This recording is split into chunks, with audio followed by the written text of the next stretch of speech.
Boa noite, amigos do Canelada. E ó, noite de derrota do Corinthians dentro de casa. Ou seja, noite de pesadelo pro Silvinho. Na verdade, mais uma noite de pesadelo pro Silvinho. Eu já tinha avisado. Há algum tempo no bate-pronto que o Silvinho não é treinador pro Corinthians. Não é. Flávio Prado, que tá aqui na mesa, disse que não, que tinha que dar mais tempo de trabalho. Zé Manuel, Flávio Prado, a mesma coisa. Agora eu quero ver a hashtag chupa pilhado. Agora eu quero ver. Porque, me desculpa, o Silvinho não é treinador pro Corinthians. Pegou a molecada do Santos e o time não teve atitude quando levou a virada. Não teve atitude, não criou jogada. É um Corinthians com a cara do Silvinho e essa, na minha opinião, não é a cara do Corinthians.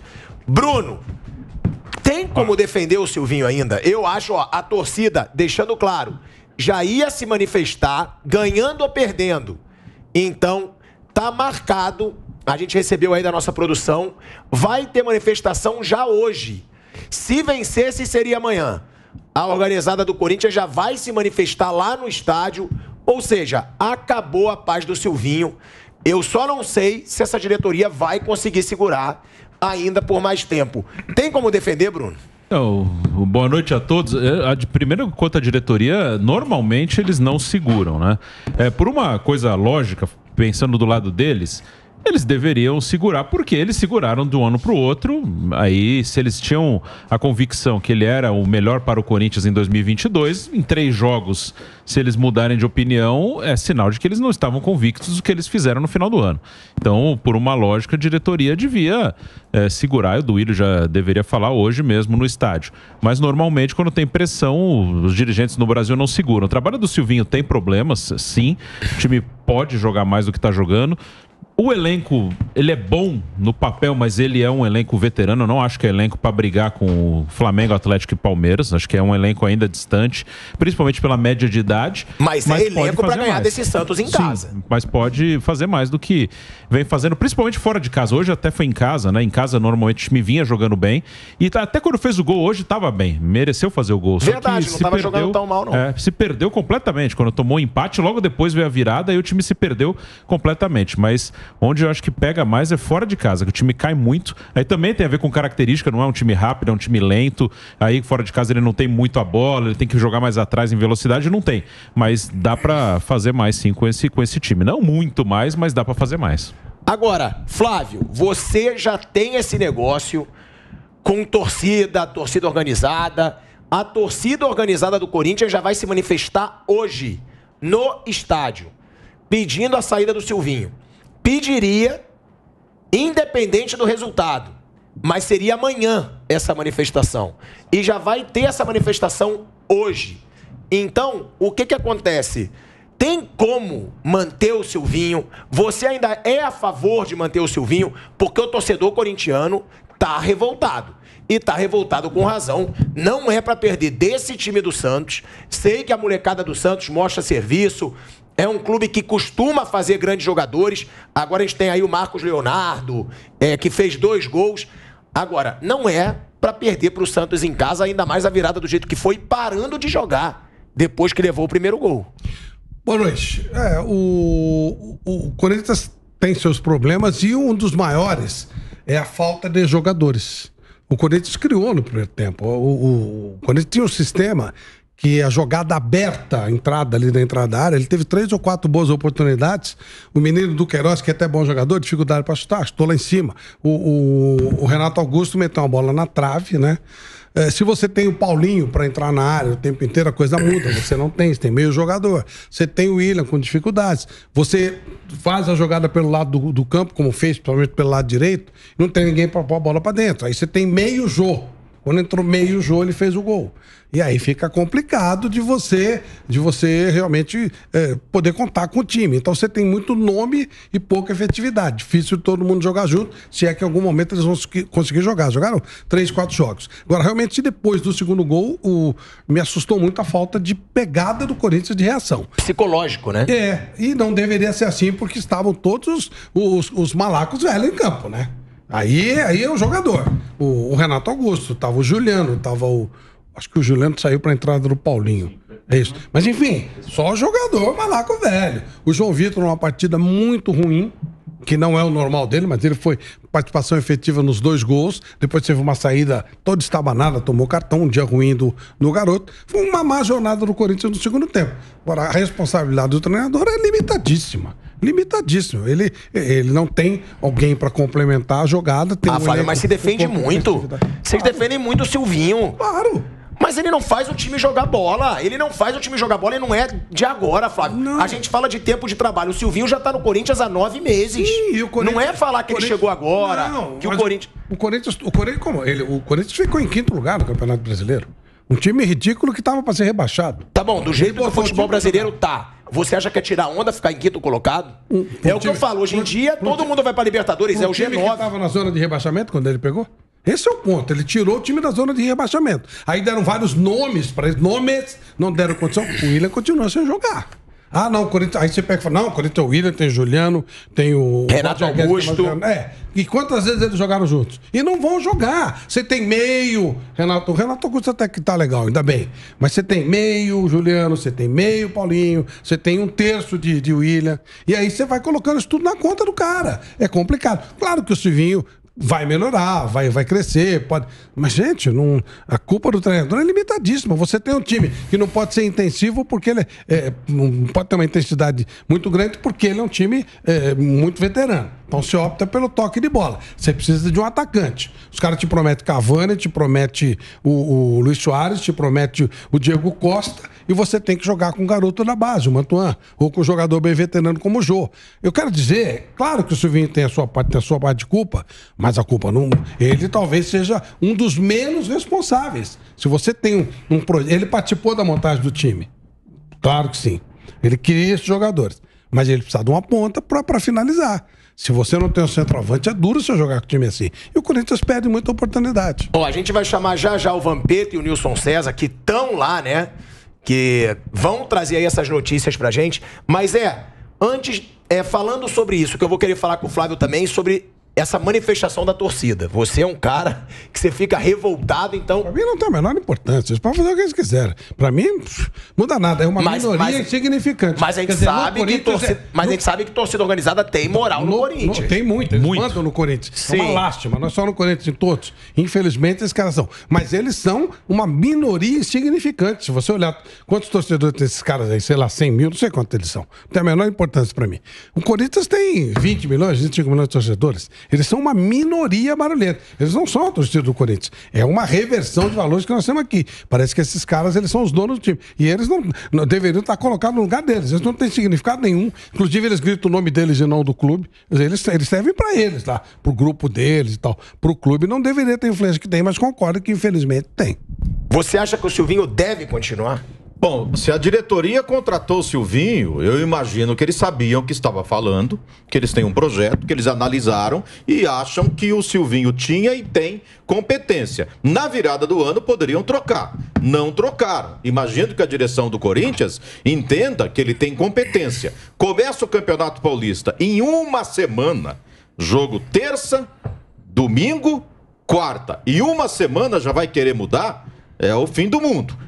A torcida é o seguinte, rapaz, às vezes eu duvido que eles torçam a favor.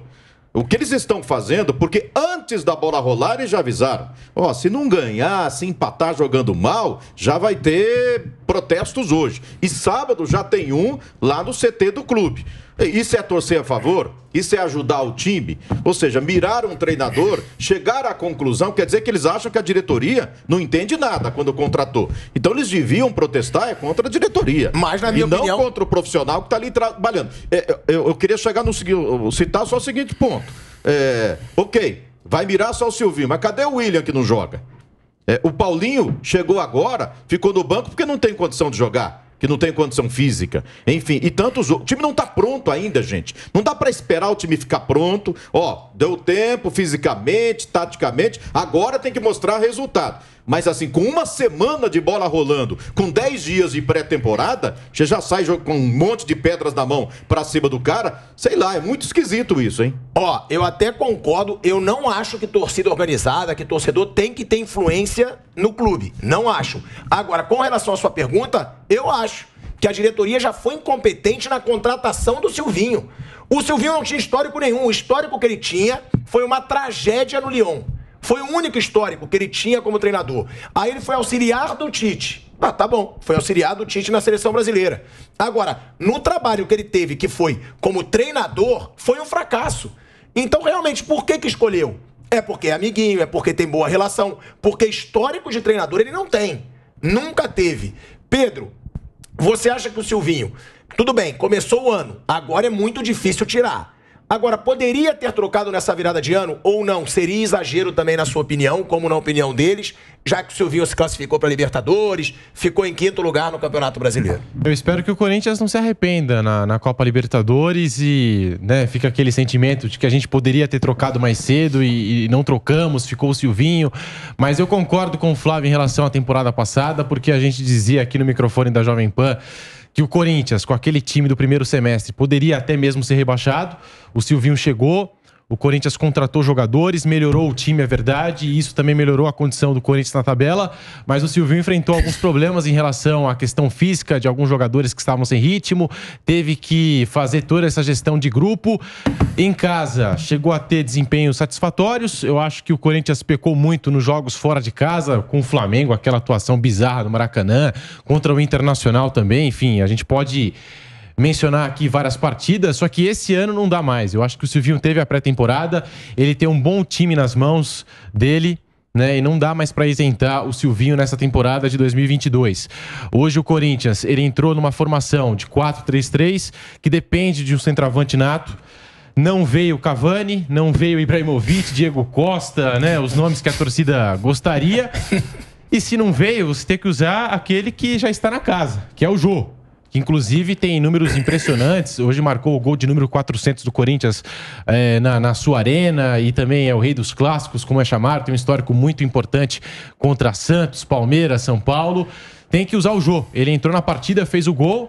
Aí o garoto Marcos Leonardo fez a diferença a favor da equipe do Santos, se sobressaiu, acabou marcando 2 gols em falhas individuais da defesa do Corinthians. O time ficou perdido, o Corinthians não sabia mais o que fazer em campo, impressionante. E aí também acho que é o dedo do técnico, né? O Corinthians não pode, contra o Santos num clássico, levar uma virada dessas em erros de saída de bola. O Juliano, que foi arriscar um passe, acabou perdendo a bola, o bote errado do garoto João Vitor. Então eu coloco sim a responsabilidade no Silvinho nessa temporada. Acho que não dá mais para isentar o técnico do Corinthians. E ó, eu vou falar uma coisa. A gente teve uma discussão grande no bate-pronto, porque o Neto, a gente dá crédito, trouxe a informação que o Jorge Jesus teria sido oferecido ao Corinthians. Se o Jorge Jesus realmente foi oferecido ao Corinthians, a gente sabe que o Neto tem fonte lá dentro. Se ele foi oferecido ao Corinthians e eles tiveram a coragem de negar o Jorge Jesus para ficar com o Silvinho, eu repito, o Jorge Jesus é um treinador que faz o time jogar para frente, que faz o time jogar bola. Tem jogador, Flávio Prado. Tem jogador para fazer um jogo bonito, para propor jogo. Hoje, inclusive, estava fazendo. Hoje é o que eu falo. É o psicológico. Como você falou, muito jogador cascudo. Agora, você não acha que esse Corinthians, com os jogadores que tem hoje, ele poderia ter um técnico com mais bagagem? Um técnico que o jogador vai respeitar mais? A gente cansa de dizer isso. Jogador cascudo tem que respeitar o treinador. Você acha que eles olham pro Silvinho e falam, pô, que grande treinador que a gente tem aqui no Corinthians? Eu tenho elogiado muito o trabalho dele, mas eu acharia bem engraçado ver o Jorge Jesus com esse time aí. Ele tá achando que é o Flamengo, né? Vem! O Renato correu. O Diego Aguirre correu. Não esqueçam disso. Esses caras que... O Silvinho era a terceira opção. Correram sem os reforços. Não tinham chegado os reforços ainda, não. E o Silvinho não correu. E tirou do buraco. E aí vieram esses reforços que foram grandes jogadores. Foram. Mas realmente hoje não é a mesma coisa. A gente nota a dificuldade dos caras jogarem. Claro que quando eles estão jogando, eles rendem. Mas eles vão jogar pouco. Muito pouco. E tem uma coisa muito séria que eu não posso esquecer de falar aqui, senão eu não durmo. O Corinthians deveria entrar na FIFA com um pedido para não jogar dia 2 de fevereiro. Hoje é Tolima Day, cara. Nossa. Eu tinha esquecido disso. Nossa, cara. Hoje é Tolima Day. Nós estamos falando do jogar com o Mantuan. Há 11 anos o Corinthians jogava com Ronaldo Fenômeno, Roberto Carlos e perdeu em Ibagué do Tolima, encerrando a carreira de Ronaldo e Roberto Carlos. Hoje é Tolima Day. Pô, esse não pode Como é que jogar. você lembra isso? Alguém te contou? personagem. Ele avisou, hein? Essas coisas. Não, isso aí é verdade. Você tem que... Não, esse dia não. Que nem o Brasil jogar dia 16 de julho. Não pode jogar mais. Não, então, dia 5 de julho. O Brasil não joga. Final, tá? Corinthians, dia 2 de fevereiro. Não, Tolima Day, não joga. Que nem o dia que o Palmeiras jogou quase Arapiraca. Não pode jogar. Então as coisas que deveriam ser por lei. Pô, Tolima Day, os caras vão jogar. Aí quando eu comecei a ver Marco Leonardo, eu falei, puta, alguma coisa errada. E o João Vitor, que é bom jogador, e vai pra lá, tropeça. Eu falei, vai dar uma olhadinha. Pô, Tolima Day, cara. Começaram a lembrar, Mas você vê como é que são as coisas. Não, você não era o Santander. O Santander era do Guarani do Paraguai. É que tem tanto papelão. Santander era jogador do Guarani do Paraguai. sim. Mas, meu Deus, você foi... Mas você vê como é que são as coisas. É muito da bola entrar ou não entrar. O Corinthians mandou 2 na trave no primeiro tempo.